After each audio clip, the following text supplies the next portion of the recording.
Welcome to the Light Gate. We're so happy to see everyone tonight, and it's going to be a really great show. We are coming to you live from the beautiful city of New Orleans at the United Public Radio Network at 107.7 FM and the UFO Paranormal Radio Network at 105.3 FM. We are on Roku, we are on Facebook, we are on YouTube, and many other different platforms. We're so glad you're here. Take it, Preston. Thanks, Dolly. Thank you, everyone, for joining us. I am your host, Preston Dennett, author, and I guess I'll call myself an experiencer because I am. And with me tonight is, of course, my lovely co-host, Dolly Saffron, a lifelong experiencer and the subject of my book, Symmetry. And we are actually at show number 26. Super excited. We have some amazing guests tonight, but before I get to them, I just want to say hi to all you guys here, just as a thank you for joining us. I really appreciate it. You guys are amazing. Hi, Tools. Hello, Michael. Awesome to see you here. Hi, Red Peanut. I love to see all these familiar names. Scuba Maru. Thanks so much for joining us. Oh, very kind of you, Mills Bub. I really, really appreciate your kind words. Thank you so much. Hi, Gray Troll. Always awesome to see you here. Hey, Dana Matthews. You guys, we have a really cool show tonight. I know last week we had a really cool guest who everyone really loved, and I think we're going to have some equally good amount of fun tonight. So hi, Louise. And it's Alicia. Got a hot cup of tea. I already had my tea, so I am good. Hi, Janice. Lunar Dove, nice to see you. Jenny Feniello, good evening from Florida. Awesome. And namaste. Thank you so much for the super chat. Truly appreciated. You as well, Terry D. Is so very, very generous of both of you. Really appreciate that. Hello, Becky. Lots of very familiar names here. Hi, Ruth Kleiber. So excited to see you here. Okay, I could say hi to you guys all day long, but I got in trouble for doing that once, so I am not going to go on much longer, but I can't help it. I love saying hi. Hello, Scarlet Fire. It's just fun. This is, it's nice to see all our friends here. But yeah, we do have an amazing show tonight. Our guests are what I call UFO paranormal power couple, Rob and Trish MacGregor.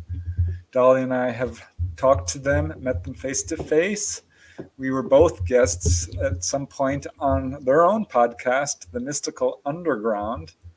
And they are very, very accomplished researchers, authors, and podcasters. And in fact, Rob MacGregor is the author of 19 novels, count that, 14 nonfiction books, and has actually teamed up with some big names like George Lucas and Peter Benchley. He writes both adult and young adult mysteries, adventure, and science fiction and fantasy, probably my favorite genre in terms of fiction.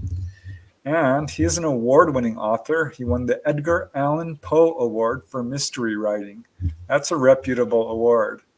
For his work, The Prophecy Rock, which is the first of 4 novels featuring Will Lansa, whose life is divided between the Hopi Reservation, where his father is chief of police, and Aspen, Colorado, where his mother is heir to a silver fortune. So yeah, he's an amazing novelist and is perhaps best known for, get this, 7 Indiana Jones novels he wrote for Lucasfilms and Bantam Books, one of which actually spent several weeks on the New York Times bestseller list. That is a huge accomplishment. But of course, also he writes a lot of nonfiction as well, has written several self-help books on dreams and synchronicity and yoga and psychic development. Also, the subjects that we like to explore, mysteries of the Bermuda Triangle in his book, The Fog, And of course, Aliens in the Backyard, which is right here, as you can see. Super cool book. It's all about UFO encounters, abductions, and synchronicity. It's one of 3 books, actually, on synchronicity, authored with our second guest, his wife, Trish MacGregor. So Rob does teach yoga and meditation. And Trish herself is also incredibly accomplished. She's written dozens of nonfiction books on a huge variety of topics that are really cool, including astrology, the tarot, dreams, synchronicity. She actually started out as a freelance magazine writer and eventually became a regular contributor to, get this, Omni Magazine's antimatter section. I read that all the time. Back when it was really hard to find UFO information, I could always count on Omni. So yeah, that covered all aspects of the paranormal as well as UFOs. And through those assignments, she got to meet abductee Betty Hill. I can't wait to hear about that, Trish. Definitely going to ask you about that. Also, UFO researcher Bud Hopkins and many others. So yeah, fiction and nonfiction books. The most recent nonfiction books are Beyond Strange and Sensing the Future. And of course, I hope we get to talk about this amazing book, which is Aliens in the Backyard, UFO Encounters, Abductions, and Synchronicity. Of course, Trish is the author of, quote, the biggest horoscope book ever. And Rob wrote The Jewel in the Lotus, Meditation for Busy Minds. They've co-written a lot of books like Power Tarot, Phyllis Vega. Rob co-authored Beyond the Bermuda Triangle with Bruce Vernon. They live in South Florida with 3 cats and a noble golden retriever. We love animals. And her daughter Megan is also an aspiring writer and artist. So we are super, super excited to be joined by these 2 wonderful guests who we love so much. Hello. Welcome. Good seeing you again. Almost say that you bet you want a UFO. I will. About a UFO. Wouldn't surprise me a bit. Yeah, we're so excited. We love you guys so much. It was such a joy to do your show, Mystical Underground. And going through your bio, I'm like, wow, I had no idea you were that accomplished. Rob, New York Times best-selling author. Congratulations. That's amazing. Thank you. In fact, here, I'm just going to do this. I hope it doesn't embarrass you, but I can't help it because it's just so cool. Show you some of the books you guys have. Sensing the Future, The Shift. Here's some of the Indiana Jones novels. 7 Secrets of Synchronicity. Of course, Aliens in the Backyard. There are a lot, you guys. I thought I wrote a lot of books. Crystal Skull. I got a picture of you guys with this crystal skull. I definitely want to touch on that. But yeah, just book after book after book after book. Dun, dun, dun, dun, dun, dun, dun, dun. Can't keep up with that. We write them about that fast. So yeah, I mean, I am not even sure where to start. So I'll just start how I always like to start the show, is when you guys were little kids. And how did this subject of UFOs and the paranormal and science fiction and these somewhat, quote, fringe subjects, not fringe now, but Right. Back in the day, certainly. How did you get involved in this subject? Yeah. Oh, for me, my parents were always open to the strange and mysterious. They would be they were interested in talking about ghosts and spirits and the afterlife. And my first UFO related experience happened when I was 9 years old. Oh, wow. I was out we lived in a dead end, and I walked out into the street where the roads cross, and usually my parents would call me in when it got dark or when it got dusk, and the kids were usually out and playing, but this night there was nobody else out there, and my parents didn't call me either. And so I was standing out there, and I looked up, and I see all these lights, green and blue and yellow. They're just zigzagging all around the sky. And that's the last thing I remember. Then I went in the house, and I told my parents what I had seen. And the next day, my father said, yeah, he heard on the radio that other people had also experienced that and seen those lights in the sky. So, wow. What city was that in? that was in suburban Minneapolis. Oh, Amazing. okay. That sounds like a genuine display. The UFOs show themselves on purpose. So Yeah. I'm guessing, I've come to believe that when someone has a sighting like that, they're doing it intentionally and they know who's looking at them. So Yeah. that was a little gift to you, I'm guessing, from them. Yeah. Very cool. And the circumstances were odd too, because I had never stood out there in the dark by myself and without my parents calling me in. So, and then that happened. So that was Very interesting. What about you, Trish? I was 16. I was boarding school because my parents were living in Venezuela, and the company paid for boarding school.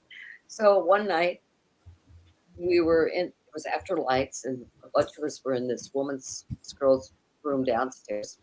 And I was looking out the window, and I saw this light doing this very weird things. I said, "Hey, guys, look at this thing. What is this?" I said, "I think it's a UFO," and everybody started laughing. But they admitted that it could not be an airplane, at least not any airplane ever, because of the maneuvers it was making.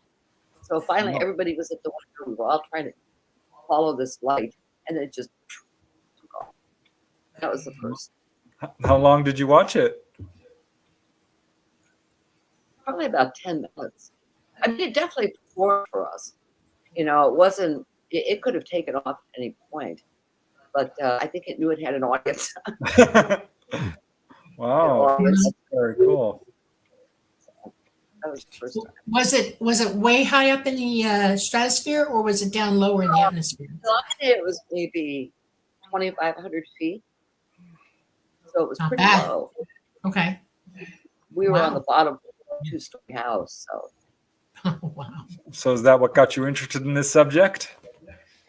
no, actually, I was interested before that, but Really? this kind of confirmed it.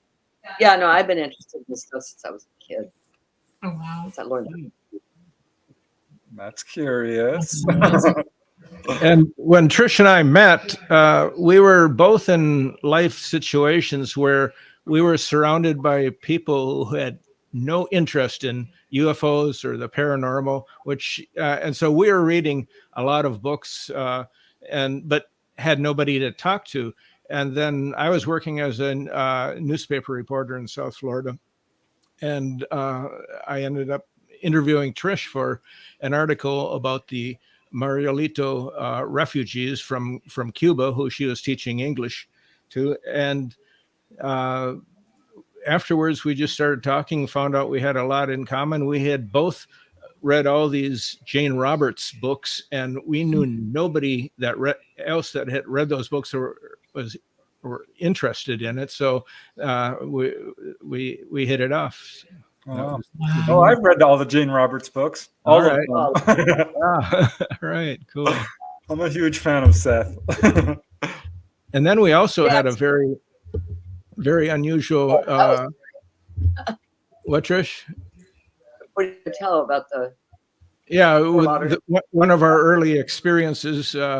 So we didn't know anyone who had this interest, so we were just looking for ways of experiencing more. So I said, why don't we go buy a Ouija board and see what happens? And Wow. a lot of people Wow. are really afraid of Ouija boards and the evil and all that. But we were just curious to see what would happen, and we knew that there's a lot of tricksters that come through. And at first, it barely moved. Roberts. The planchette barely moved, and then it started moving. and it started spelling things, and it gave a name, and it said it was communicating with us from a craft up above, somewhere above in the atmosphere. And I was, like I said, I was working as a newspaper reporter then, and so I was very interested in, finding out some facts about it. Okay, if you're in a craft up there, give us some evidence, show us. And it responded and said, go to the airport tonight, late tonight, and watch the sky. So we were living in Fort Lauderdale, so it was Fort Lauderdale. Fort Lauderdale. So we were near the Fort Lauderdale airport. What year was this? 1981. 81. Oh, no. 81, yeah. 81, right. Wow. Yeah. So we had just met weeks before that. And so we did. We went, at that time, the Fort Lauderdale airport is a lot smaller than it is now. I mean, you could actually drive up and park and get out of your the airport car and watch stuff fly. But and you could also just drive up to the fence and park there and watch airplanes come in right over. That's what I meant. Land, which is really cool. Yeah, Miami International was the same way back when. Yeah. So that's what we did. We just drove out by the fence and we're just watching. And we spent more than an hour, and it was like between 1 o'clock and 2 o'clock, and we didn't see anything. And so we thought a trickster, a Ouija trickster. And so we went back home. I was living in Hollywood, Florida, and Trish was living in Fort Lauderdale. And the next morning I had to be at the office at 8 o'clock, and I got assigned to a school board meeting, and I had to call in my report by, I think, 9:30 or something on some issue. Called it in. Then the editor said, "Okay, come into the office and do a longer follow-up story. You got a 10:30 deadline for that one." So I had to rush in and do that. And at that time, people smoked a lot in newspaper offices. It was allowed, and the woman next to me always had a cigarette lit, and she was puffing away and working on deadline, and I was working on deadline, and we both finished about the same time. And I looked over and I said, "What were you working on?" And she said, "A UFO story. There was a UFO sighted by the cops last night over Perry Airport." I said, "Perry Airport," which was located in Hollywood, about 10 miles from where we were in Fort Lauderdale, and very close to where I work, actually. And so that night, Trish and I went out again to Perry Airport, and it's closed at night. There's nothing going on, and it was just very dark. And we just sat there and watched for a while and said, I guess nothing's going to happen.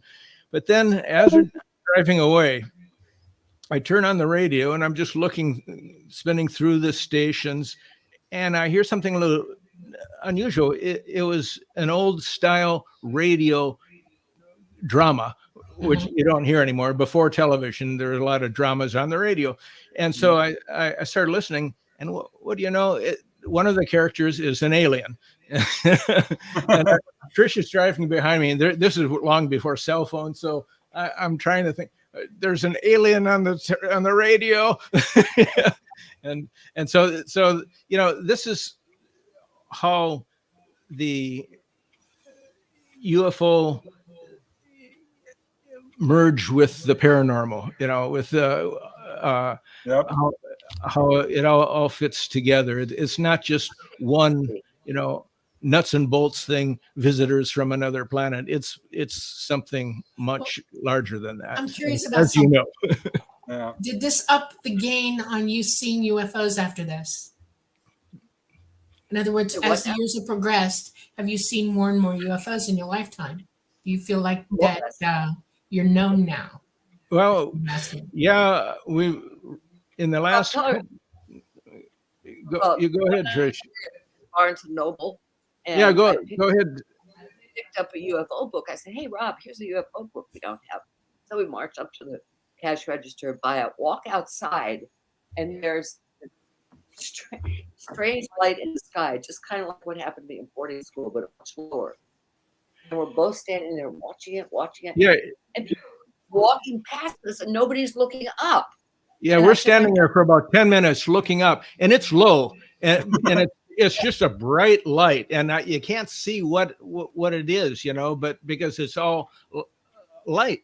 And so finally Trish said, "Oh, I want to go over to Walgreens," which was, about a quarter mile away. So we get in the car, drive over to Walgreens. She goes in, and I'm sitting in the Walgreens parking lot, and I see it again. It's moved across Forest Hill Boulevard and over a golf course, and it's low, and it's in about the only spot where I could possibly see it. So I'm sitting in the car still watching it. Yeah. Now, okay, so I'm connecting dots here. Okay. What was your interest in developing psychic ability around that time, and did it escalate for you, researching it as well as trying to use your ability? Well, it did for me. You mean from that point on? Well, we've been involved with the subject, and I've had lots of paranormal experiences over the years. So I can't say that particular anything happened that I recall after that, because we have synchronicities virtually every day. I hear from people that say, I've had 2 synchronicities in my life, and I'm thinking, well, I've had 2 today. I'm glad you brought that up, because that is a big part of this field. I've certainly come to realize that. But just backtracking to the using the Ouija board and getting that message, and then it's over another airport nearby. That's kind of a sense of humor these ETs sometimes have. Right. I would leave town, and there would be a sighting over my hometown. It happened over and over again. And I just want to add that I once did a YouTube video on, can you contact UFOs through a Ouija board? Oh, really? And I got a lot of feedback from that one, both good and bad. Yeah, right. The Ouija board is controversial, but there was this case in Utah where these kids were using a Ouija board and had the same message. And they said, we'll show up over the hospital at this date, go outside. And it was there. And the whole town saw it. This was in Roosevelt, Utah. Frank Salisbury was the researcher. He wrote the Utah UFO display. And after hearing about that case, I dug in and I found a good 20 cases like that. Oh, really? That's interesting. Well, the whole point of the Ouija board is that you're opening yourself up psychically anyway. Right. You're giving permission to receive anything.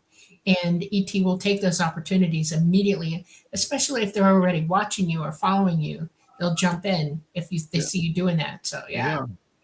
Well, it makes perfect sense. I told you about the 3 aliens that appeared on when we had you on our podcast. I asked you, what were they? That I had gone to this Eric Pearl workshop where he was his healing techniques on showing us how to do it. We paired up with a stranger, and while this woman was doing the hand movements over my body, I felt the top of my head blow off, and the beam of light shot up to the ceiling, and at the very top, I could see these 3 aliens peering down at me. And it's not like they weren't hostile or anything. They were curious. No. We're all in contact with one another anyway. I mean, most people don't realize how connected we all are psychically anyway. We hear each other, we feel each other. That's what empathy is. Empathy is not mystical. It's an actual ability that you have in your psychic abilities, and it's in your toolbox. And so ET is aware of us constantly. There's nowhere in the universe that you can't make point contact with another entity if you're fully psychic and operating. And they can watch you or talk to you at any time, especially if they're interested in you. And they'll stay in contact with you, or they'll listen for you and watch you, remote view you. I mean, that's their way. And so for you to use the Ouija board, they were on opportunity, here it is. And you did exactly what they were hoping you'd do. You actually went out and showed them that you received the message. You confirmed it to them, that they're not hearing wrong. They heard you rightly. Okay. And then they made points of contact with you, along the way. So it's very cool. Our mistake was not asking which airport. Oh yeah, Right. yeah. We tend to do that too. We hear in our head what we want to think it is. Yeah. Yeah. We regularly have different types of experiences. I had one just last Thursday. Should I go into that one, Trish? It's related to a dog. So we were taking care of this. We were taking care of this dog for a few days. It's an American bulldog, which has real short hair, very friendly girl. But she has this collar on, and the owner says this collar is perfect for her. But every time we take care of this dog, Trish takes the collar off because she thinks it's too tight. Okay. And so this was last Thursday. It was about 7:15, and I knew the owner was back in town, and he was picking up the dog at 8:00. So I see the dog starts following me around, and I pet it, and no collar. And so I started looking around. I look all over the place for the collar. I can't find it. Yeah, so I went and woke Trish up, and she said, "Look on the counter, blah blah blah, and the kitchen table." And so I looked in these two places. It wasn't there. I keep looking. I woke her up, and I knew the guy's going to be coming anytime, and so I woke her up again, and she said, "Keep looking. It's right out there." And so I did it again. I finally, I went back a third time, but Trish was sleeping, and I just let her sleep. And so I came back out, and I was thinking, well, I'll just have to tell Lloyd that we can't find Abby's collar. But I look at Abby. Abby's got the collar on. Now, where did that collar come from? And the collar was upside down, which is odd. It was like it was, clipped together. What? And it should be in the tag. It was on top, And, it's very short. I have times when I can't remember names, but I have never not remembered finding a collar, putting it on the dog, and then completely forgetting it. No, that did not happen. It's just a very strange thing. I tried to think of the different possibilities.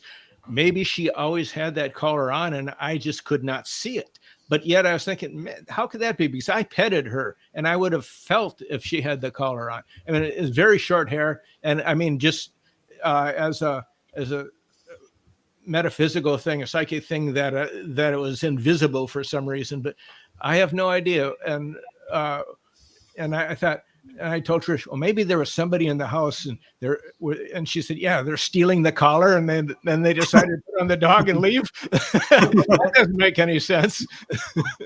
So, and then there's the alien possibility that they were playing a trick with us, but who knows, We live in 12 dimensions, okay? And we're all on top of one another. We're all together in the same space. Yeah. And a lot of people experience an entity who's dimensionally right next to you, who can see you, but you can't see them.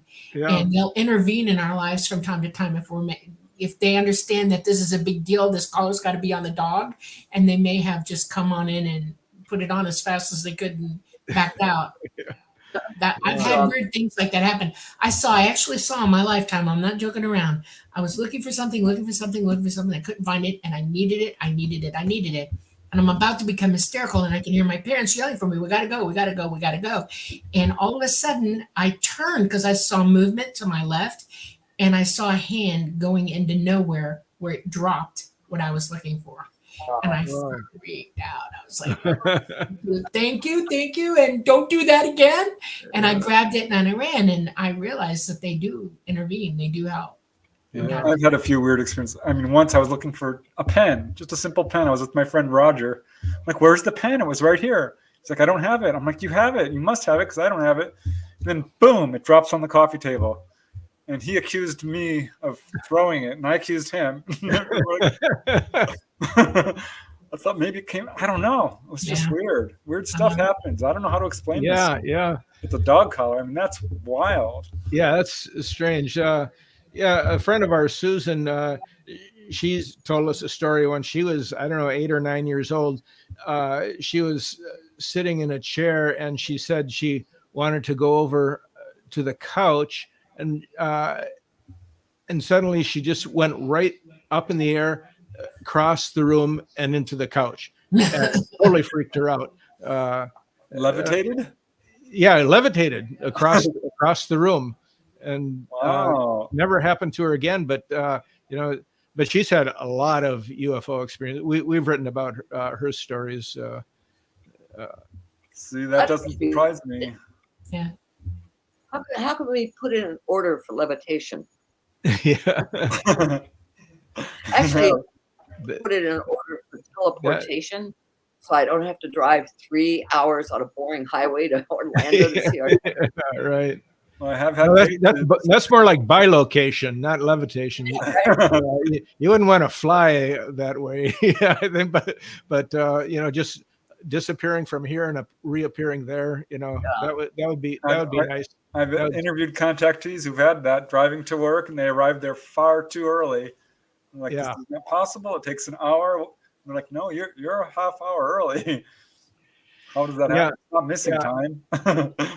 In the Bermuda Triangle books, I've got stories like that. My co-author had an experience where he just shot from Bimini to Miami Beach instantaneously, and he did not fly. He did not fly that in the airplane, but it wasn't a normal flight because he would have been going something like 1,200 or 2,500 miles an hour, which the plane would have just disintegrated at that rate to complete the trip. But he and his father both had checked their watches at the beginning of the flight and the end of the flight, and they arrived with 9.5 or 10 gallons of too much fuel that they should have burned off. So. Wow. Also, it's amazing. Of what it usually. So, what do you think is going on with the Bermuda Triangle? Bruce likes to think it's related to a geo weather phenomena, and I think it's more UFO related, and he recognized it too because he's had so many UFO experiences. He was able to actually predict the appearance of UFOs at one point in his life. He told his wife, "Let's go to the beach. There's going to be UFOs," and there's like 5 or 6 of them moving right down the beach that he had seen, and basically he had come with binoculars and everything prepared to look for them, and there they were. There you go. People always overlook the spiritual and paranormal aspects of UFOs, and that just goes to show it's a big part of it. Yeah. Well, when he was on UFO Hunters, Rob and I went to, where was that, Rob? Oh, just to a blank. You're in Andros Island? Yeah, sort of the underwater area of 51. Yeah. And, it's a secret Navy base, Autex. It's not so secret anymore, but it's called the Underwater Area 51. And we had go ahead, something Trish. hit us on our way back. Something hit the airplane, and Bruce said, "Uh-oh!" And I'm looking from the backseat. I thought, "Oh my God, we just lost. What was it? The compass, or the thing that you need for guidance on an airplane." And the screen, the GPS screen just went blank. And as soon as we hit land in Florida, it came back on again. He had the plane checked out. There was nothing wrong with it at all. But during the flight from Andros Island, just because he knew how to get there, he didn't need all the navigation equipment to use, but it was just out. But we also had an interesting experience right while we were there that turned into quite a big synchronicity for us. Synchronicities don't always have to happen right instantaneously. They can be delayed. And what happened is that Bruce and I had been interviewed on the beach, and then the UFO hunters, there was 3 people that were in this. If you've seen that show, there's 3 guys. I can't think of their names right now. It's been a while. But so they wanted to go see if they could go onto the base and talk to the commander of the base. And the producers had called Autek and asking for if they could interview the commander. And not only did they didn't get a no, they just never got any response at all. So they decided, we all got in this Jeep with the camera and drove up to the entrance of the base. And so we're going to go. We stopped about 100 yards away, and we're going to walk up to the entrance. But as soon as we stopped, a couple cop cars came, and they did something unusual. The gate, instead of pointing at the gate, they pointed at each other, like blocking the gate, like you're not going to get in here. And then this black helicopter lifted from behind the wall, came up and hovered over us, making a lot of noise. And Bill,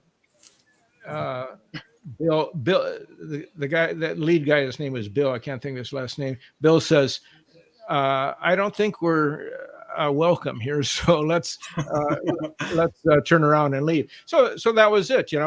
He never got to chance to talk to the commander of the base. So anyhow, move ahead. Five months later, we're in Sarasota, Florida, helping our daughter move into college, to her dorm room. I think it was her 3rd year in college, and Trish and I decided to go downtown Sarasota to get some dinner. And so it was just the 2 of us, and we went to this we found a bar that had a lot of outside tables, and there was live music, and it was very crowded on this Friday night. But we saw one high top table that had 2 people on, but there were 2 empty chairs. So we asked, could we sit there? So we joined them, and when there was a break, the band took a break, and we started talking to them. And the guy sitting across from me is the commander of Autek. The guy, he is just retired. But he had been the commander when we were there. So we're telling him the whole story of being there, and trying to contact him and talking about the UFOs. And he looks at his girlfriend and he says, I need another drink. And, then the band started playing again. And so it was difficult to talk to him, but he wrote something down on a little scrap of paper. It was his email. And he said, contact me. And then they said, you want to go to another bar with us? And we should have done it, but we were tired and we decided to go home. So here I turned down the chance to spend more time with the commander of the underground or underwater. Like the universe setting you up. It's amazing.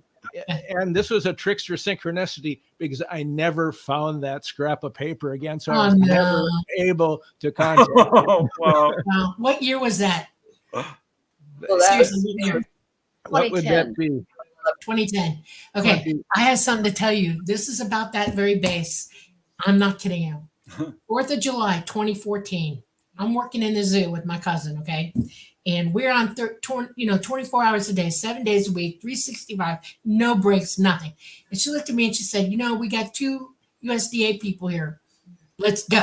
And I said, where are we going? She says, we're going to the beach. Okay, this is in Dade City, Florida. So we head south. We go to Pensacola Beach, not Pensacola, St. Petersburg Beach, all the way down to the end of St. Petersburg Beach, okay? And there's this hotel there. It's a big round one, and it twirls around in the top of it. I don't know if you know what I'm talking about. And yeah, so we're there and we watch the fireworks and they're great. And I like to chase crabs at night, take a net and a flashlight and run around chasing land crabs. Okay. And so we're out there and we're chasing crabs. And all of a sudden she goes, what is that? And we're looking towards Sarasota. Okay. And I'm looking now, I'm thinking, what the heck am I looking at? Because I know a craft when I see them, there are 4 of them. And they're coming in from the west, heading east, Mach 5, okay? And low riding. We're talking 200 feet above the waterline. And I can still see them. They're that bright, big, bright orange, okay? And the next thing I know, she's doing this. She's going, and she's just like this. She can't move. And I'm like, what the hell? And I send out a message. Who are you? What are you doing? They came in, they landed, they jumped up, and they took off, and they went straight out. I'm like, well, they're not going to talk to me. And then 2 seconds later, they come back in, all 4 of them. And they're starting to land, but one of them broke off, came all the way up the beach line, over my head and her, and said, who are you? And I said, I'm Talata's girl. And he went, oh. And I said, what y'all doing? He said, privilege. And I was like, okay, just checking. And he said, see ya. He went back. And they made 8 runs in and out off that base. Okay. Wow. I was stupefied that I was actually watching this at 1:30, 2 o'clock in the morning. So my cousin finally starts to come too. And she says, let's go to bed. I'm tired. I'm like, okay. So we walk back up the beach, way back up the beach, go to the hotel. We lay down, we get into bed. And 15 minutes later, she says, we have to go back to the zoo right now. I'm like, why? She says, I don't know. We just have to go back to the zoo right now. I have a bad feeling we have to leave here right now. I'm like, okay, fine. So we drove all the way back to Dade City. This is 4 o'clock in the morning now. We finally get back and we're laying down. And then I got a message. You needed to leave. We needed you out of there. And I'm like, why? And he said, big stuff. And that was all they told me. That commander knew about it. I guarantee it. He knew about it. You need to ask him about it. 4th of July, 2014. Ask him. Dead up. Ask him. I didn't if you can find the email. Find the email. Try to. I don't know. Do you know his name? I can't. No, I don't remember his name at all either. Well, there's a way to figure it out. I'll help you do that. I know how to do that. We'll find out who he is and we'll get his email. Okay. You got to ask him. Did you say Dade City? Yeah, Dade City, Florida. That's north of Tampa. Pasco County. Pasco County, yeah. I lived there for a year. It was I had a job at a daily. They actually had a daily newspaper. And that's right. I know. I read it a lot. What year was that? That would have to be like 1972. Oh my God. The zoo wasn't in existence then. Yeah. That is so amazing. Oh my God. I rarely hear any mention of that little town, Dade City. But one of the biggest synchronicities I ever experienced was with my family. We had gone on vacation up to Olympic National Forest in Washington and set up our campsite and heard voices at the neighboring campsite. It was our neighbors from Southern California, Topanga. Like, Sally, Sam, what are you doing here? By pure chance, we had set up camp in another state next to our neighbors. I mean, what are the chances? Oh, really? It doesn't ever happen. I know. Yeah. It's weird stuff. It's like once I went to Magic Mountain, I ditched school to go to Magic Mountain. And who was in front of me in line? The girl I sit next to in class. She turns around. She's like, Preston, what are you doing? Are you ditching? I'm like, you're ditching. Yeah. It's just one of those weird synchronicities. Yeah. That makes you go, Okay. So how many years total were y'all in Florida? We're still here. Yeah. Whoa. Yeah. Wow. I've been here since that was my first job or second job out of college in Dade City. I worked in Bismarck, North Dakota for a year, got out of there after a year. And sunny Florida, I had a job. I thought Dade City was near Miami, it's in the middle. No, Dade County is Miami. Yeah. Right. Yeah. And it didn't have anything to do with Miami, but it was in the center of the state, not too far from Tampa, actually, in St. Pete. Right. Cowtown. Yeah. Oranges too. Yeah. And then I left after about a year and a half, went back to Minneapolis until about 1980, 81. And that's when I went back again to Hollywood, where I met Trish and worked in a newspaper, Hollywood Sun-Tatler. And, wow. Yeah. That's amazing to me. All right. You might know people that I know down there. I have to talk to you about it offline and see if you know. Yeah. Well, I want to pop a hidden picture onto the screen and ask you about it. I'm kind of blindsiding you here, so I apologize, but Okay. you'll be okay with it. You guys got to meet dolphins. Nice. Trish. I'm very curious about it, and here's you as well. Yeah. So that's like meeting another intelligent species. I mean, this is like meeting ET, as far as I'm concerned. Megan worked at the Dolphin Center in the Keys, so that's what. That's related to our daughter. She worked with dolphins for a few years. Down in the Keys, right? Yeah. Yep. I know where that is. Yeah. What was it like? Oh, wait, I don't want to show that one yet. She loved it. Yeah. She liked working in the Keys, but then she worked at the Epcot Center in Orlando, part of Disney World, and that experience was not so great. She had to get up at 4:00 in the morning. She had to wear a uniform, and it was kind of drudgery. I mean, she liked working with the animals, the dolphins, and the manatees, but she's like us. She wants to, work on her own and independent, freelance, and that's what she's doing. Has her own business. Awesome. Good for her. Yeah, that's awesome. That's amazing. Yeah, I got to meet dolphins once. It was so cool. I mean, they're so gentle and so clearly intelligent. Yeah, and they have like some kind of radar vision. Like if a pregnant woman is in the pool with them, they can see the baby. They're using sonar. They can see inside your body. The sonar. Yeah. You remember the Miami Seaquarium? I got to work down there one summer when I was a kid, young, and I had, I fed animals, cleaned up, mostly clean things, and I was there when they were sheltering a dolphin. Her name was Dolly, and I became enamored of this dolphin. She was a Navy dolphin, and she was retiring there, and she had her own place, and they needed to move her to the East Coast, and it took them a little while to find somebody who would be a foster to her because she could never be totally out of captivity. They tried and tried and tried to rehabilitate her to it, but they couldn't. She was a trained Navy dolphin. And when they brought her around, I got to, go with, and when they got her to her new home and everything. And I used to go to that part of the Florida anyway. My uncle had a boat over there, so I used to go and visit her all the time. I'd call her and she'd come to me. I absolutely love dolphins. They're so smart. And yes, whatever's wrong with you, they see it. They have sonar, they can tell. Yeah, right. Yeah, Megan's an artist herself, but she was doing things with that they would put a paintbrush in the dolphin's mouth and they would paint on a little palette, very abstract stuff. Yep. It's amazing. It's really amazing. Yeah. I once heard a really cool dolphin story. This lady was smoking a cigarette while looking at this baby dolphin who was looking at her. She breathes in the cigarette, blows the smoke against the glass. And the baby dolphin's looking at her, tilts its head, swims over to its mother, comes back and blows out milk onto the mimicking her. That's a good story. Yeah. Yeah, I just love dolphins. Yeah. All right, I'm gonna pop up this one, Rob, because I'm super curious. I got to. Oh wait, that's the wrong one. Why is that not coming up? Hold on, let me pull that picture up real quick because I am very curious about this one. Here we go. Give me just 1 second. There, the crystal skull. Yeah. That was a great night.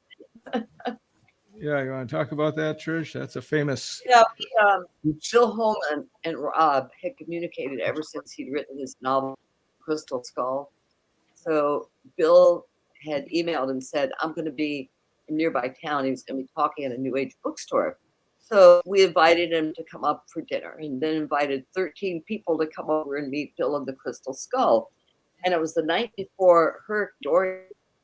The hurricane was stalled in between the Bahamas and Florida, and supposedly it's going to become unstalled and hit South Florida. So Bill said, well, let's meditate with the skull and focus on moving the hurricane away from Florida. Unfortunately, we didn't. What we should have said was go out to sea. So it moved away from Florida and slammed into the Abacos, where it stalled for 3 days and just tore apart that part of the Bahamas. But it didn't hit. Yeah. So I mean, meditation. Yeah. So that's the Mitchell Hedges skull, which is a famous one that has been. Story was that the daughter, Mitchell Hedges, was kind of an adventurer. He had written 2-3 adventure novels of his experiences in Central and South America. And the story was that this was discovered by his daughter. Now I can't think of her first name. Can you, Trish? I remember that story. I can't think of her name. Yeah, either. right. And so the story is that she had climbed this pyramid and had got to the top of it and reached into this hole and found it. Now, there was a question that did the father plant that because it was her birthday and she discovered it on her birthday. And so whether he never said that he had done that, but there was that suspicion that he had planted that, she had discovered it. But either way, there it was, and it's controversial as crystal skulls are, but whether it's ancient or not, but it has a lot of power, and people that when you sit with this thing, when you sit with it, you feel the power of this crystal skull. And maybe we blew that hurricane off of Florida because it was coming at us, and it was like a that was at the category 5 one, Trish. Yeah, and so we all focused on that, getting that hurricane away from South Florida. Instead, it destroyed parts of the Bahamas. And well, I'm interested because I got to meet Max, the crystal skull, with gosh, what was her name? Joanna Parks. Joanna Parks, I know her. Yeah, right. Yeah, she came to Topanga and brought the crystal skull, and by a weird coincidence, I ended up meeting a lady who was a huge contactee and had a huge influence on my life. She actually took me out to see UFOs, but it was cool because we each got a little bit of time alone with the crystal skull. And like you said, you can, I don't know about the origins, but you can definitely feel it. And it's so beautiful. And it's big. I mean, it's big. It's I've seen the pictures of Max. We saw Max, Rob. We meditated with Max. Yeah, I was thinking that. Where was that? Lauderdale. Okay, yeah, that was at that archaeological center that existed back in the 80s there, and that was Max. That's right, we did. Yeah, I remember that. Was it the Seminole one? Seminole Indian one? That they were fighting over so much? I'm not sure. I don't know. Yeah. Supposedly, like, how many? 12, 13? I think I saw that in chat. Someone's talking about. Yeah, here we are. Aren't there 13 crystal skulls documented? Yeah, that's the story, and they would be reunited at the time when there would be like a transition. Yeah, I remember hearing about that. Yeah, that was a movie. Yeah, so a psychic told me years ago that that crystal skull, the Mitchell Hedges crystal skull, is going to come to you. And this was many years ago, and I thought, well, just because what a psychic says, should I take action? Should I go ahead and reach out to what Martha is her name? I'm not sure, but she lived in Canada, and I thought about it, but I just never did. And so years pass, but it came true. Crystal skull came to me. I'm for one night. There it was, the Mitchell Hedges skull in our house for a night, and we had that group of people there. So. You guys have had a lot of really cool experiences. Yeah. Getting to meet some really cool people. I'm curious, Trish, like getting to meet Betty Hill. That was so much fun. Can you She is can you share that? I'd love to hear that one. Yep. She gave a talk at this UFO conference. Of course, Rob and I were there taking notes. And afterwards, she sat outside with us and with Bud Hopkins. We all started talking. I believe that she was accompanied by a nurse, an RN, who was very, very sweet woman. Right, she was, yeah. Yeah. And so we asked them to come over for dinner the following night. So they did. And we also invited 2 psychics that we knew. Wiley, who's no longer with us, and Rosso, who also is who's also passed. But Rob and Tony had done a book together called The Rainbow Oracle. They were both really good psychics. So we all had questions for Betty. Oh, what was it like? You know, all the kind of stuff that people want to know about. And she got very animated when she talked about it that night. And suddenly she stops, heads for the sliding glass doors, throws them open, disappears outside. And I look at each other and think, huh? Everybody, we go after her, and she's standing in the middle of the parking lot, pointing upward at this light. And again, Rob and I look at each other and think, oh, that's definitely an airplane. And the nurse who was standing there with us, you know, and says, no, they could disguise themselves as anything, which I don't doubt. But the nurse said, Betty, that's an airplane. And just insisted that it wasn't. So anyway, we go back inside, right, Rob? And that was the night we saw. No, that was a different one. Never mind. That was the Men in Black story.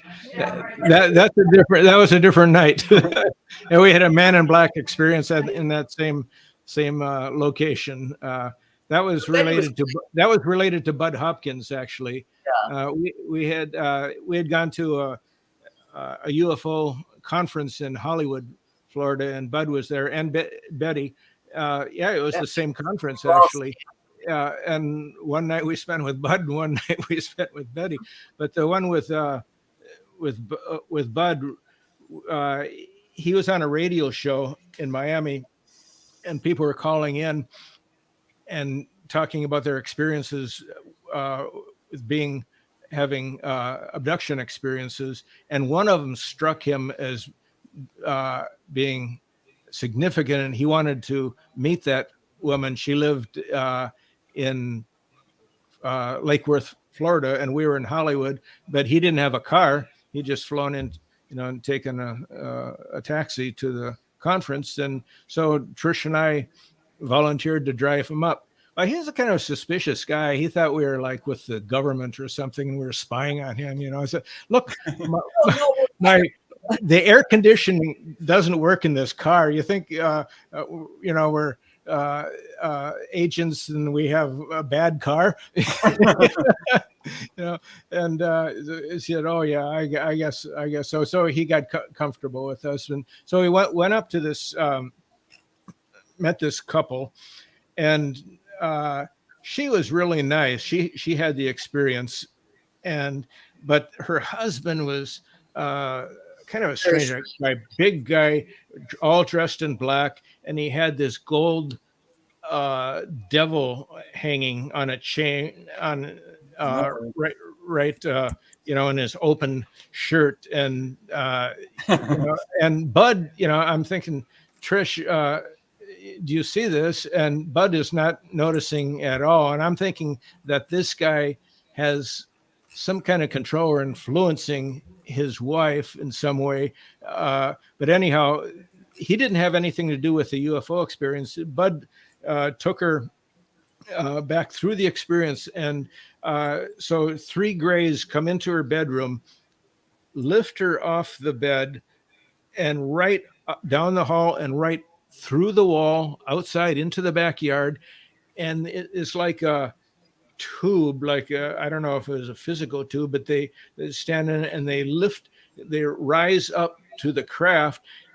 And this was Christmas time, and a time when the National Enquirer was very close by where they lived. And the National Enquirer had a huge Christmas tree, and they had a little train for kids. And it was always an annual spectacle. And it was also happened to be the only newspaper that was writing UFO stories, back then. And so she points at the Christmas tree to the aliens. And so Bud asks, what did they think? And she says, she's hypnotized. They're not impressed, and off she went up into the craft. And so that was our experience with Bud. And I wanted to get out of that place because the husband, I just got bad vibes from that guy. And Bud stayed overnight there. And I said, good luck, I didn't want to stay in that house another hour. But actually, later on, we wanted to see what happened to her. We were more interested in her than him. But they both came to our house, and again, we had a couple of psychics there, and the guy was very uptight and like closed off. He didn't want these psychics peering at him, and so. But we had a great conversation there, and it was late, and suddenly, I see somebody outside on the peering into the sliding glass door. A guy dressed all in black. And so I go over and I open the door, and he runs off, but he could have just disappeared into the night very easily. But instead he ran through the parking lot, which was somewhat eliminated, and he was bent over running. He would go from car to car, and he would look back at me, and he'd run to the next car and look back. And so Trish or somebody called the police. And so and usually, something like some, calling the police in the middle of the night, it takes a long time. It wasn't 5 minutes before there were like 6 cop cars zooming in there searching for this guy. And it turned out that just about a mile away, there was a murder, and they were looking for somebody. So when we called, they thought this might be the person. I don't know if it was, but they never found him. That's amazing. Now, you don't know how he got out of the. He must have jumped into the canal.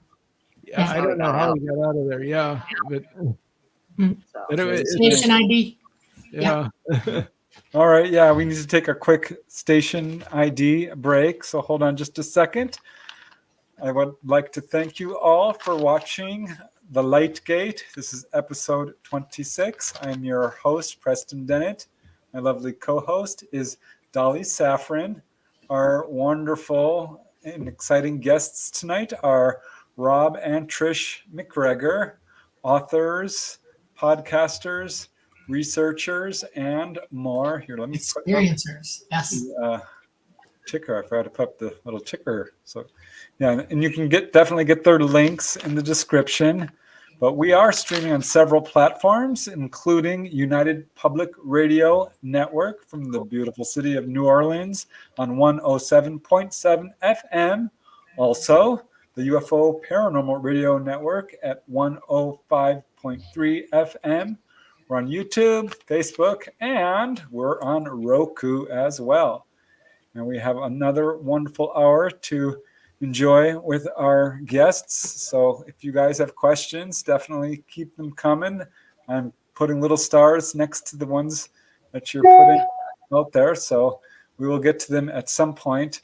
But I would like to give you guys a chance to talk about some of your books. And this one I like. So wondering if you could talk a little bit about Beyond Strange, the tales of alien encounters and paranormal mysteries. Yeah, Beyond Strange. That book is a lot of different stories. Some of them are alien related, others are paranormal related, and now you guys have so many stories of so many different kinds. It's one of the things I love about your books is you explore everything. Yeah, we do. And that book, I think that's the one where we have Susan Yarntorno's story, isn't it, Trish? Yeah, she's the one. She's the woman who was levitated across her room as a child, and she became a veterinarian and then a contactee, and she had no fear of these beings, and the descriptions she had of them are kind of, I guess you'd call the tall ones with long arms, and different types of beings, and because every afternoon she would lay down because she had some illnesses. What is it? Autoimmune disorder. Right, and so she had to quit her job as a vet, and she would rest in the afternoon and have these experiences, and they would shake the bed and turn it into waves. And her husband experienced the same the same thing with the way the mattress moving in waves, and so they were showing her things and leading her into these out-of-body experiences to other dimensions, other places, and she felt that it wasn't really out of body, it was like bilocation, and that she appeared physical in these places. Oh, wow. And she was getting good at it, and then she had a very experience that changed everything. She was out, and suddenly she was in this house, and she felt herself dropping down through the floor of the house, and there was a child in there that was being held, being captive there, and she freed this child, and as a result of that, she had these demons, the creatures that were holding this child, coming after her, and it just it went on for years. I mean, we had her like 3 times on the Mystico Underground, and she's recorded these beings, and it's pretty scary. I mean, a lot of people say they don't want to listen to those particular shows because they are scary, and but she has come out of it now. I just talked to her recently, and she's very involved in Cosmic Center in Sarasota, and so she's working with these more elevated people, and they still are around her, she says, but she can just ignore them and just like turn away, and they go away, but they're still hovering around her, a couple of them. She laughs. She's a medium, a full-on medium. Yeah, right. And yeah.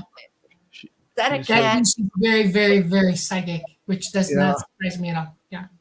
Yeah. Preston, did you just pick up a black cat? That's We have a Trix. black cat. Trix is kind of almost like a mantled. She looks like Batcat. I'm Batcat. She has a Batcat, mantle over her face. And she's got a little white mouth and chin and a little white, and she will not be ignored. So. Yeah. Yeah. So I'm also curious about ghosts and some of your research into ghosts, and you mentioned it. And have you guys ever experienced any personally ghostly activity? Ghost?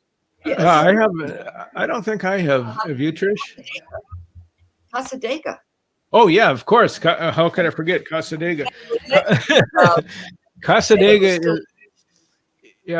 Casadega is a spiritualist community, and they have a haunted hotel. An old Mediterranean hotel built in 1922. And one winter, we stayed at that hotel, and we're the only ones in the hotel. I mean, it's a town where people go for readings with the mediums, and I guess I think it was Bike Week. In Daytona. So tourists were in Daytona for the Bike Week, and not in Casadega. We were the only ones there, and our daughter was about a year old, and we were in a room on the second floor, and we're up pretty late reading, and our daughter was sleeping, and we hear these heavy boots, steps coming down the hall, and just a thud coming closer and closer. And I freaked out. I ran over to the pickup and I started opening the window to look for a fire escape. That's I mean, there was a very evil sense about what was coming our way, and it came and stopped right in front of our door, and the door handle moved. Yeah, then we pushed the we were both freaking out. We pushed the dresser in front of that door. We did not want whatever was out there to come into the house, to come into that room, and after a while it moved away. No, it rattled the handle first, Rob. Yeah, it rattled the handle, and it freaked us out. I mean, it was and we've stayed there other times, not had that any experiences like that at all. But and they always say, "Oh, the ghosts are friendly," and no, that one was not friendly at all. But we had another experience in Dominican Republic that was more interesting. With we got this. We looked online for a place to stay right on the ocean, and we found a very reasonably priced hotel, and it was kind of U-shaped with a nice. We thought it was a garden in the middle and the beach, and we got a room right in the back, so looking out over the garden to the beach. But it wasn't a garden; it was a cemetery. It was a graveyard, and so the graves are very close to our room. The graves begin, and our daughter, who was, I don't know, she's 10, 11, 12. She did not like that room, so we moved to the side. But before then, Trish and I were curious about it. We said the gravedigger was in there, and the gate was open. So normally the gate was locked. So we walked in there, and so the gravedigger came over to us, and he says, I got to show you something. You want to see something? And he says, so here the sand keeps coming in and getting higher, and so there are graves on top of coffins on top of coffins, and he was digging to bury someone new and came upon an older coffin he wanted to show us. But Trish and I said, that's all right, we don't have to see that. But what we did see, the reason I was there, I used to be a windsurfer, and that is a very good place for windsurfing. And what I saw very close to below our room was a grave marker that was the top half of a windsurfer. And I thought all these graves were old. And when we got in there, I went up to that one, and it was only 4 months old that that person had died. And so that kind of surprised us. So anyhow, our daughter didn't like it. So we go to the side, and actually the room that we had, the door was actually. Rob, you took something from that grave. Oh yeah, okay. I picked up a rock, which was a mistake from the graveyard. Put it in my pocket, and we moved to the side. And actually, the door was closer to the graveyard than our other place. But that one looked right on it. This one looked straight out to the ocean, so the front of it. So Megan was okay with that. But that night, and there was nobody else in that whole side building there. That night we went to bed pretty early, and we're laying there just starting to fall asleep, and I hear this thud, boom, boom, boom, 3. It was like a wrecking ball hitting the side of the building. It was that loud. There were 3 of them, then 3 more, a break, and then 3 more. And at that point, I sat up, Trish sat up simultaneously, and I said, I thought I was dreaming that, but it was like a different kind of dream. It was like a waking dream, and Trish said she heard it too, but this was totally different. It was very energizing and uplifting. It really, and then the television came on. We never turned on the television. It was just came on, but it was a very uplifting feeling. And so we thought that maybe there was an earthquake or something. We checked the next day, and there was nothing like that. And but anyhow, the next morning we were leaving. Anyhow, I took the rock and threw it back into the graveyard. But maybe that's what they wanted, the rock back. I don't know. But the guy said that there are ghosts and they're friendly, and that was a friendly experience, and it just felt very uplifting. That's cool. Oh yeah, I said we didn't have any ghost experiences. Yeah, we've had ghost experiences. Yeah, when you're in this field researching, it's fun. And it's one thing to talk to people about it, but when you experience it yourself. Yeah. How about you? Have you had ghost experiences? I have. Okay. I think one of the most amazing was when I went to see a physical medium who could do what's called table tipping. Yeah. Right. And it was really cool. And I was watching them do it. It was just a little card table. And I'm naturally skeptical. So I'm looking at it thinking, oh, they're doing it. With their knees or something, yeah. Mm-hmm. But then, it was my turn. And there's 4 of us. And I'm like, wow, this table is really moving. And I asked, I'm a researcher. Would you mind if you did it with just the medium? And they said, sure, of course. And just her and I put our hands on the table. I watched her, and she was lightly touching the top of the table. The table went right up. I asked her, would you mind doing it with one hand? Sure. And it went right up. And I'm like, could you just put one finger on it? And up it went. And then I finally did it all by myself. And I couldn't get it to move up, but it shook. Huh. And of course, I examined the table for any devices of any kind. Yeah. Where was that? That was in Woodland Hills at a condominium complex. Okay.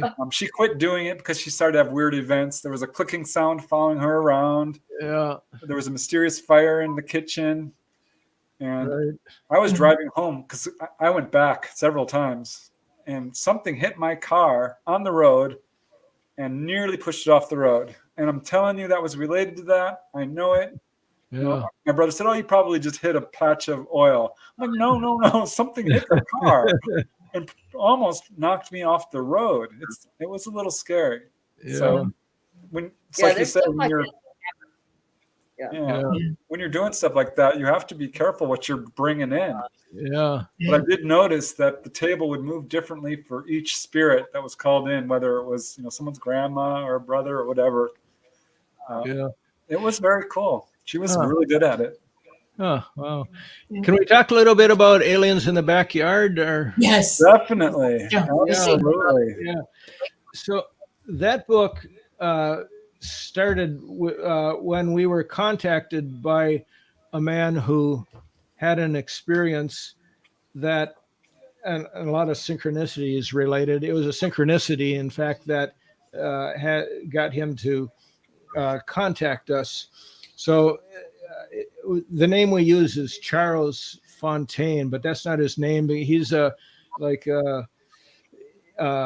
aeronautical engineer in Montreal and had no interest in UFO. Oh, he thought if there were any, the only UFOs he was aware of were in Hollywood movies. He didn't believe them that at all until he had this experience.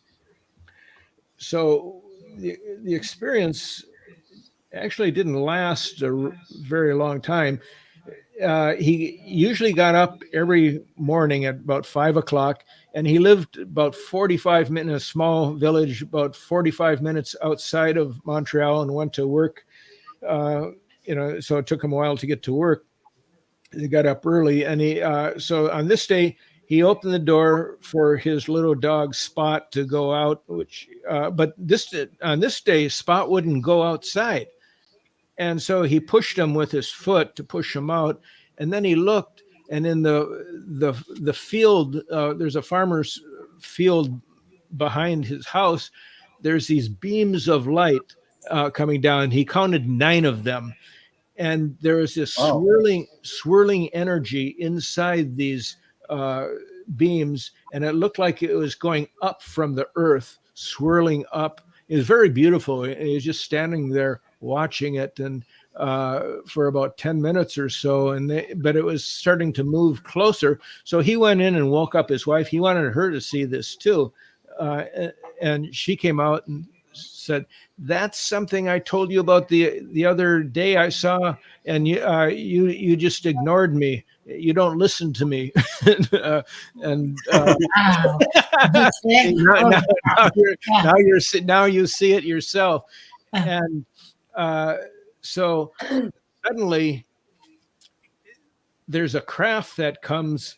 I don't know if the beams kept coming, but then a craft came vertical, a saucer-shaped craft, vertical, between this weeping willow tree and the house, coming right towards them. Yeah. And there's a beam of light, a gold beam shining down on Spot. And so Charles reaches down to pick up Spot, and the next thing he knows, he's taking a shower, and he doesn't know what happened.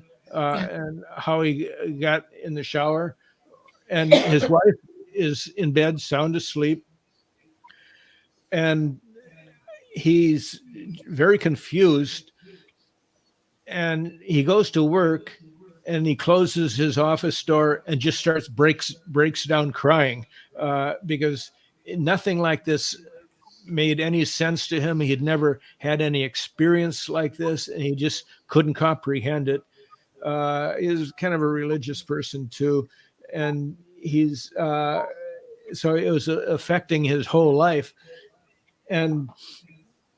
But after he came home, he just, very like having a nervous breakdown basically. But he wanted to investigate this experience, so he goes to the next door neighbor who had a walkaways because the houses weren't very close together, but that house was also on that field. So he knocks on the door, and he said, "This morning, did you see anything in the field?" Because they got up very early too. And the guy, the husband, he shakes his head. But the woman, she hears him and she said, "Charles, you saw a UFO, didn't you? I know you saw a UFO." And he's startled. He says, "I don't know if I saw what I saw." And she says, "I know you saw a UFO." And he says, "How do you know that?" And she says, my cousin, he's a weirdo. And I haven't had much contact with him, but 2 weeks ago he called and said, "Watch in the morning, you're going to see a UFO in your backyard." And I didn't see it, but you did, and so, yeah. So he ends up talking. He goes over to the farmer first, and also talks to him. The farmer didn't see anything either, but. So he contacts the cousin, the neighbor's cousin, who's a medium, and gets in contact with him, and and Charles is still very upset, and the guy says, "Just calm down. Those are good beings. They weren't out to harm you," and he said, "How do you know that?" He says, "Because my light beings told me so." And so, but this is all new to Charles. And the guy said, the man is using all kinds of spiritual language that I didn't understand what he was talking about, and I just wanted to get away from him. And so this is something totally new for him. So, but he starts doing some research. He goes to Barnes and Noble, and he picks up a book and is looking at it, and it's a book on synchronicity. And he buys it, and it's our book. And then he looks us up online, and what happens when he finds us is he sees a picture of a UFO over a field with beams of light coming down to the field, and he said he instantly knew, I got to contact these people, and that's how he got a hold of us. And the reason he got that's the book he got, and there's a French edition, so he bought the French edition. His English isn't the greatest, but he told us that the number of synchronicities he was having, he didn't even know that term until he looked at the book. Wow. And he said that family next door, everywhere he went, he would see them. He was like at a restaurant 17 miles away, and there they were. It's just like your story that seeing what you said earlier, where your neighbor shows up camping next to you, and it happened over and over. And he was having trouble sleeping, so he went to a pharmacy, and it wasn't real close to his house or anything. And he asked the woman there, can you recommend something to help me sleep? And she said, let me talk to the pharmacist. And she went over to talk to him. And then the pharmacist came over and looked at him and says, where did it happen, inside or outside? And he says, what? Your experience was it? He had never seen this pharmacist before at all. And but the pharmacist does a reading on him and knows that he's had a UFO experience, and he did recommend something to help him sleep. But then he also gave him a name of a psychologist, a friend of his in Montreal, who is very into UFOs, who he met. So he had a whole string of synchronicities happening. And so now you want to know what's really strange with this. We published this whole story in 9 different installments on our blog. Wow. And by the second time, we realized we were being visited by every acronym agency, FBI, DEA, you name it, they came on. In fact, we even got the Royal Canadian Mounted Police on our site for 8 hours one day, like they had assigned somebody.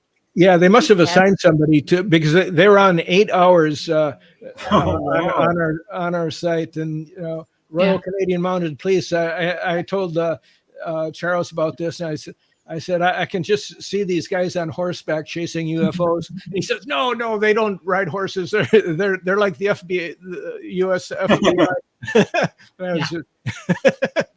Wow. But, so that was interesting. And then we decided to try something else. We Charles, I said he was kind of religious. He was Catholic, and he would go to these different churches and talk to the priests, and the priests would say, "Get out of here! They don't want to talk about UFOs at all." No. And so he went to one though. He went to one though, and he asked if he could have some holy water. And there was a woman there who worked in the church. And she said, "Sir, sure, help yourself." That was I think that was after the priest told him to go away, and so he took this holy water and sprinkled around his property, around his house, and because he was sleeping in the basement with a baseball bat next to him, and he was very frightened every night. And so Trish says, "Can you send us some of that holy water? We're going to Casadega and we'll give it to a psychic we know who is good at, what is it called that she does?" Trish? Clearing. Kathy, yeah. She's a psychometrist, so she can hold things and pick up. So we wanted her to do a reading on Charles through the holy water in this tube. And so she's also a nurse, and when she got it, she thought, "Oh, they gave me some pee, urine sample." That was her first impression of it. but then she picked up about him and about these beings, and I said, Kathy, why have these beings done this to him? She said, they're having fun. This is what they do for amusement. which was kind of a strange thing that. No. I You want to know something funny that I learned over the years? I'm a nurse. Okay, I'm retired a long time ago.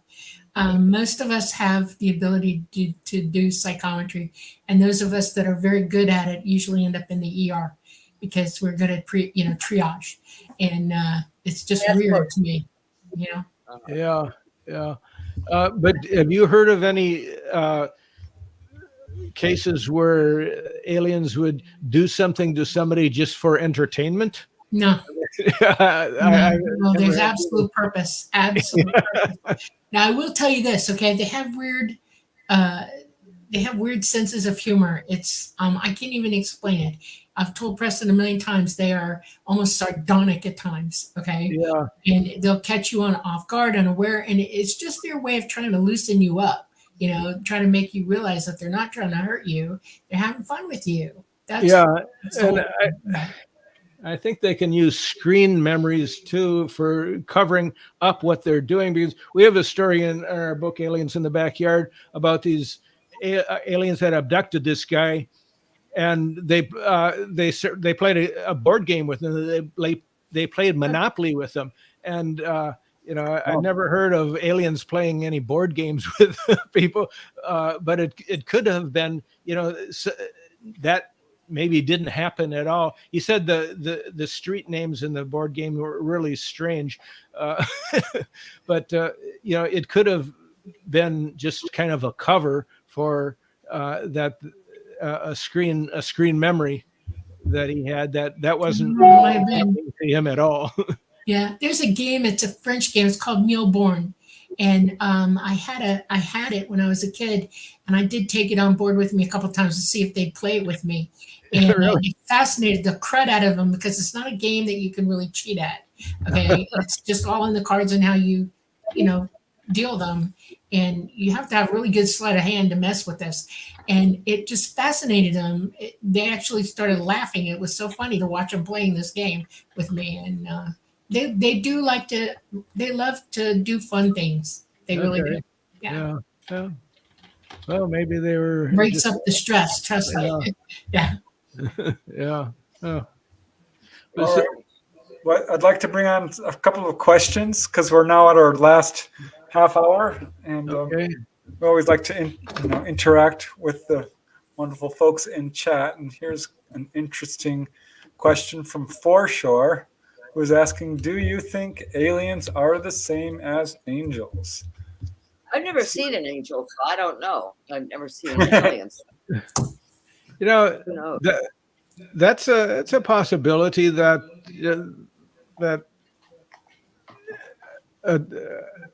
higher developed beings could be the same as angels, because angels might be a religious interpretation, and you look back in biblical history of UFOs and aliens. So yeah, definitely could. That's kind of how I feel too, because there are accounts of angels saying, "Do not be afraid, have no fear, no harm will come to you." Right. Well, that sounds a lot like ETs. Yeah. And when you see a glowing being come into your room and perhaps it heals you, if you don't have that mindset, that worldview, which encompasses ETs, right, your first go-to might be angel, or for that matter, demonic. And there are people who feel like that is the explanation. I don't. But yeah, I think that there's probably a little bit of a bleed through in some of these cases where it can go either way. Yeah, right. I don't know. Hard to say. What do you say, Dolly? Yeah, we tend to, there's a thing called pareidolia, and we see things that are not there. We have already preconceived ideas. We have memories. We have images all up in our mind, and we will plant them when we don't understand.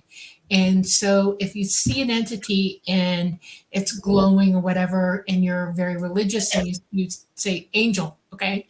Or if you see one and you're not quite sure, it's very hidden, and you might go to the darker side of what you know. And it's emotional pareidolia.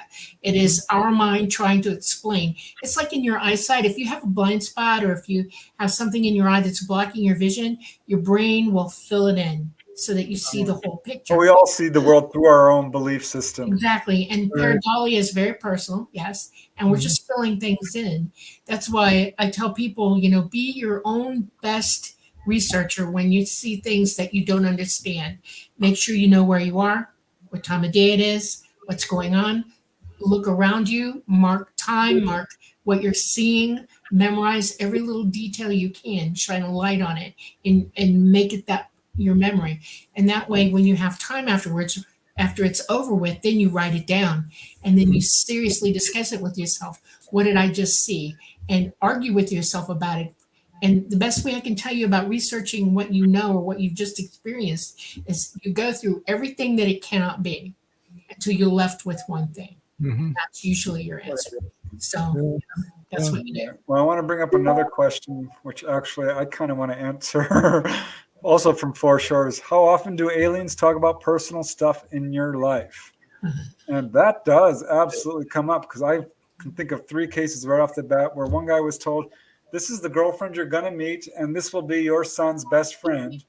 And another guy was told, you're going to be moving into this house, showed him the house.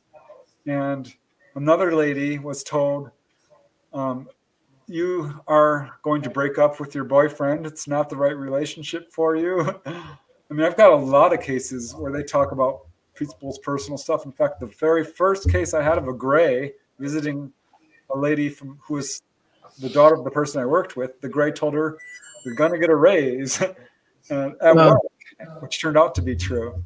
So, yeah. Well, Holly, did they tell you about Preston before you met him? Did they tell you about Preston before you met him? I had my own precog going on, and I knew that I would meet somebody like him my whole life. I just didn't know when, where, who, what, where, when, and how. And then when Talata told me about Preston, said look him up, and I brought up his YouTube, and then I went to this video, I was gobsmacked because I was like, And then the more I found out about him, the more I realized things started lining up. It's just really weird. We have too many synchronicities, but going on, And then have you guys heard anything like that where ETs talk about personal stuff? Me? Yes. Trish? To us, you mean? Yeah. Personally? I mean, that comes to mind. Yeah.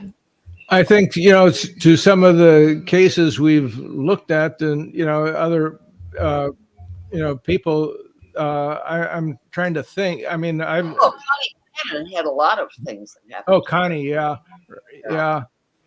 We mentioned she and her son were abducted one night when they were on I-75 headed down to St. Augustine. They ended up on a military base with 3 aliens standing nearby, and some guy with a gun. Yeah, there was a helicopter. They're in the process of moving to St. Augustine from North Carolina, I think, and they ended Georgia. up on this. What? From Georgia? Yeah. They ended up suddenly found themselves on this grid of roads that they didn't know where they were, and suddenly the next thing they know, Connie and her son are on their knees on a tarmac. There's helicopters and alien crafts, a couple alien crafts, and military people with big weapons, and several grays. And the military guy, the grays seem to be very relaxed and actually ignoring them, where the military guy is aiming the weapon at her and saying, if you ever say anything to anyone, you are going to, and then that's then that's all she heard. And then she finds herself driving again in the car, and she comes to this like 7-Eleven type store, and she goes in and asks, "Where am I? I'm lost." And she said, "Well, you're in is it Warner Air Force Base?" Warner Air Force Base, I think. Yeah, Air Force Base. And how do I get out of here? And the woman, the clerk says, "Well, the same way you got in here, through the gate." And she said, "No, I didn't come through any gate." Oh, wow. And so she wasn't going to argue with them, and just asked, "Where's the gate?" and got out of there. But Connie, we were in contact with her for years, and she had so many experiences. I don't know why we've never written a book about her, but she. Well, now, yeah, unfortunately. So. Yeah, she's died now. But as far as for us, I don't feel that I have ever been abducted, and I don't think Trish has ever been abducted that we know of. We maybe what? Speak for yourself. You can't speak for me. Whether or not okay, well, all right. Yeah, you can be abducted. I don't have any memory of being abducted. And you were watching all those things in the sky. Yeah, right. Yeah. I could. It certainly could have happened to me then. And yeah. And I also remember an experience. When I was about 18, 19, when I was all alone on this hill above a river, and I thought, oh, this would be a great time for having a UFO encounter. And that's all I thought. And to my knowledge, nothing happened, but I don't know.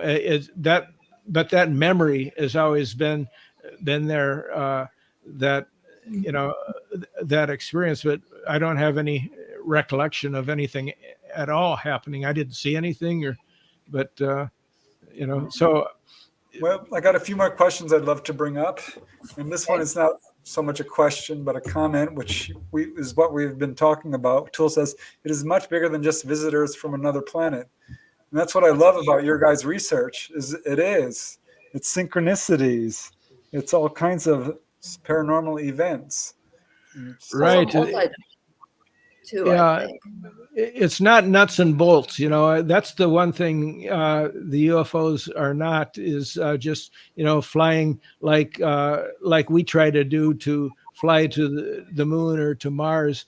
I don't think that's what's happening. It's something completely different beyond our understanding. I think Dolly could say a lot more about that than I could. There's definitely a spiritual aspect to it, for sure. Yes. Deserves more attention. Yeah. Okay. There's more to us than meets the eye. We're all connected, and there's a lot going on. Absolutely. Yes. Yeah. All right. We just have like a few more questions, and then we've got still a good 10, 15 minutes of the show. And here's another from Foreshore, which I would love to touch on. Do ETs ever give mathematical equations to contactees? Yes. Big yes. That happened to Stan Romanek, whose case is definitely controversial, but I think if you look into it, there's legitimacy to it. And I've heard that from many other contactees. And he says, or engineering solutions. Yes. Yeah, I know contactees who have filed for patents for free energy motors, and we'll take you to the engineering, and they'll show you all kinds of stuff. And people is that where Tesla got his idea? Tesla? You mean like Elon Musk, or the Tesla, real Tesla? Yeah, he had 81 or 82 things that he had wanted patents on, and when he passed away, the government walked in and took all of them. Yeah, he said he was in contact with ETs. Yes. He said as much. He was taught by them. Yeah, no, I believe that about Tesla. What about Elon Musk? Say again? Elon Musk?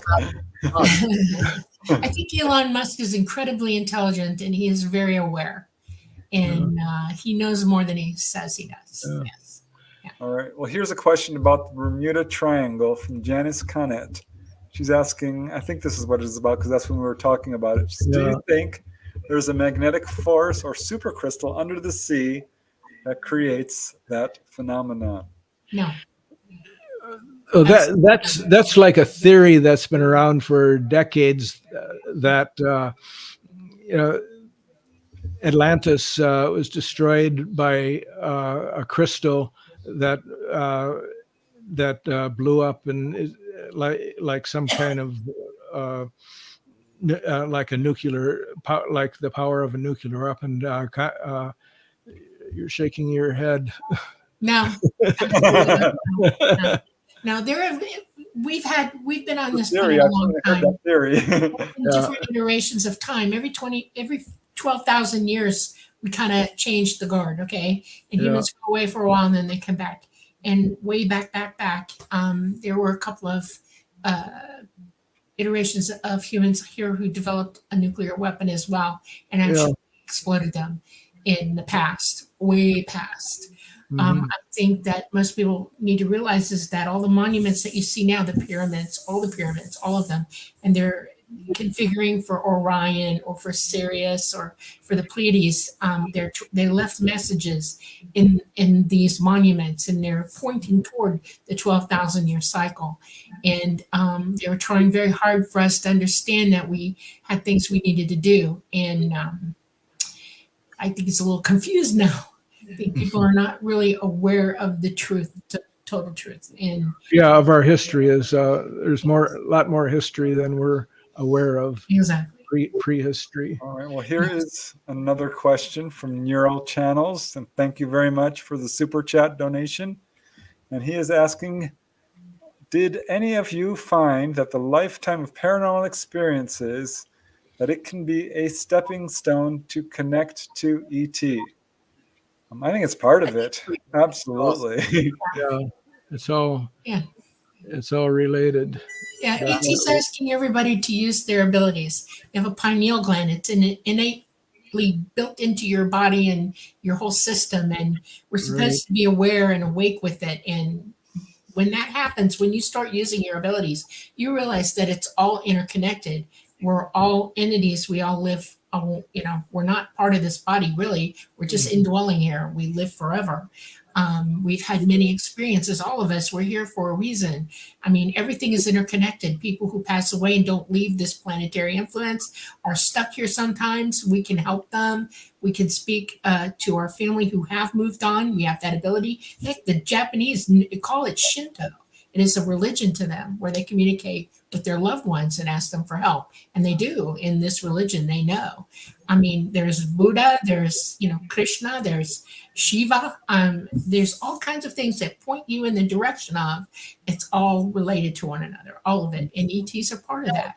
Yeah. Well, one of the things I wanted to add was sometimes people who have ET experiences develop paranormal abilities.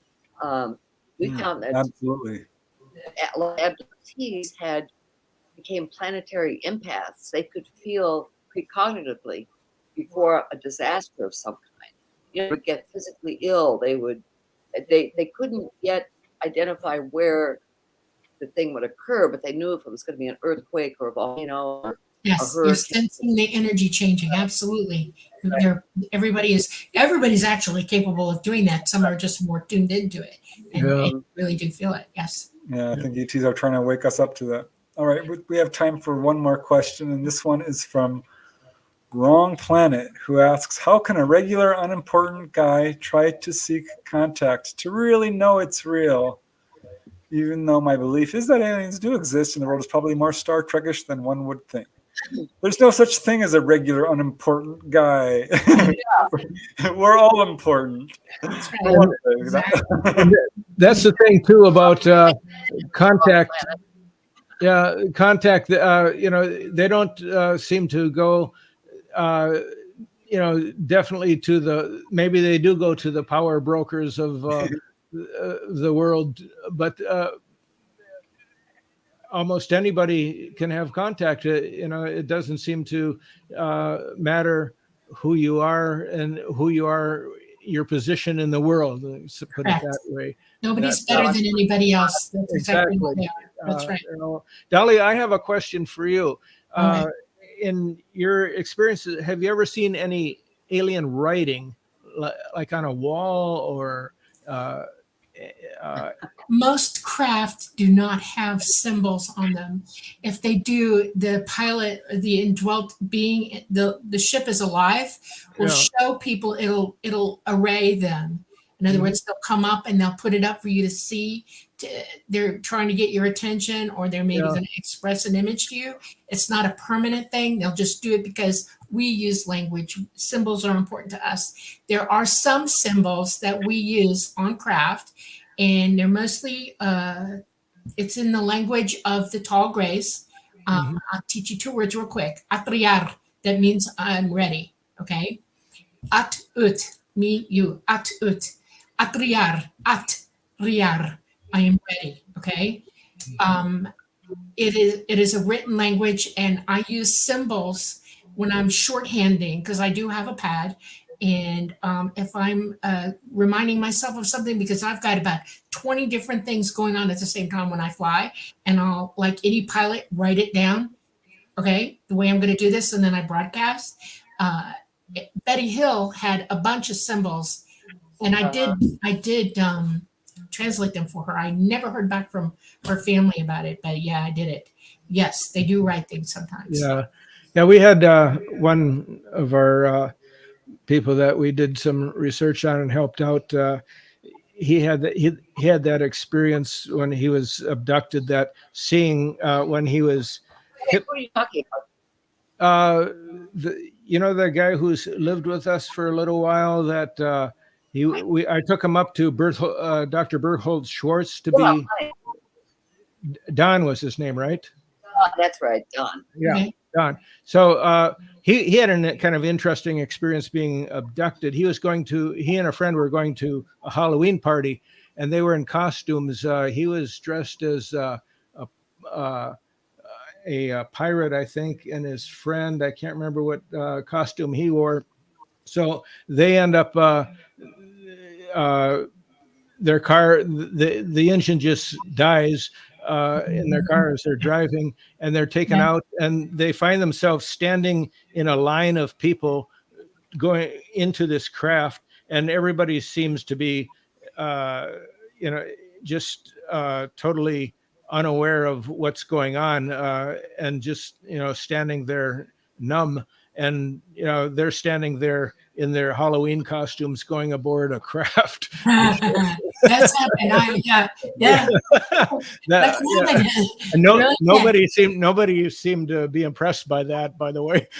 And but he said during Dr. Schwartz and his when he went through the experience, the guy really broke down when he had crying as he was remembering all this, and he saw some writing symbols on a wall that he wrote down. I had it for a long time, but I lost. Wow. Yeah. That'd be cool. I'd like to see that. You got to find that. I would love to see that, actually. Yeah.